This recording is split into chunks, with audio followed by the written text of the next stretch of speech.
শীতকালে হার্ট অ্যাটাকের আশঙ্কা বেড়ে যায়, কেননা শীতে তাপমাত্রা কমে যাওয়ার সঙ্গে সঙ্গে শরীরে অক্সিজেনের প্রয়োজন বেড়ে যায়। আর এ সময় রক্তনালী সরু হয়ে যায়।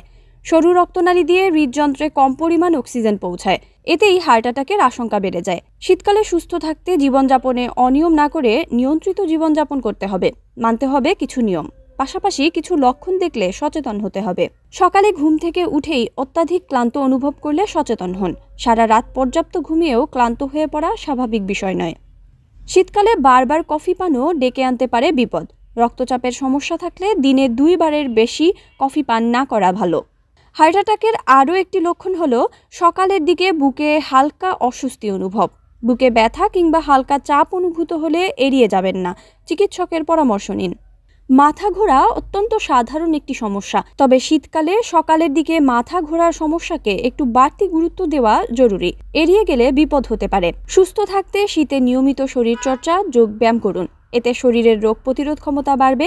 এই সময়ে অ্যালার্জি, শ্বাসকষ্টজনিত সমস্যায় ভোগেন অনেকে। রোজ শরীরচর্চা করলে এসব সমস্যা থেকেও মুক্তি পাবেন।